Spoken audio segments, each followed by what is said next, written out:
আসসালামু আলাইকুম। Secret blogger তাহেবার চ্যানেলে আর একটা নতুন ভিডিওতে তোমাদের সকলকে জানাই ওয়েলকাম। আশা করছি সবাই ভালো আছো আর আমরাও খুব ভালো আছি। আজকে নিয়ে চলে এসেছি দারুণ স্বাদের একটা আইসক্রিমের রেসিপি নিয়ে।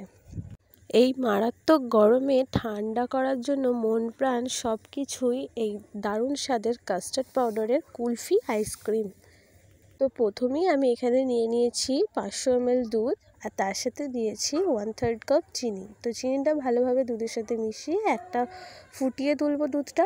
তারপরে এখানে 3 চামচ মতন আমি কাস্টার্ড পাউডার নিয়েছি আর হালকা একটু কুসুম দুধের সাথে এটাকেও ভালোভাবে মিক্স করে নিয়েছি। তারপরে দুধটা ভালোভাবে ফুটে উঠলে কাস্টার্ড পাউডারের যে মিক্সটা ছিল ওটাও দিয়ে খুব ভালোভাবে একটু ফুটিয়ে নেব। তোমরা বাড়িতে একবার অবশ্যই ট্রাই করতে পারো এই কুলফি রেসিপিটি। আর এই রেসিপিটা যদি ট্রাই করে থাকো অবশ্যই আমাকে কমেন্টে একবার জানাবে যে তোমাদের কেমন লাগলো।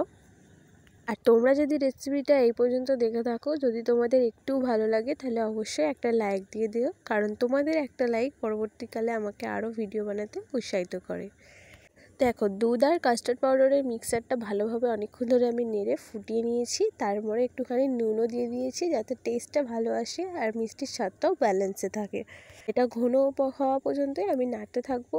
আর যদি নাড়া বন্ধ করে দিতাম তাহলে কিন্তু তলায় বসে যেত, আর যেটা বসে গেলে কিন্তু আইসক্রিমটা একদমই খেতে ভালো লাগবে না। তো দেখো, এরকম ঘন হয়ে গেছে। এই সময় গ্যাসের ফ্লেমটা কিন্তু আমি বন্ধ করে দেব।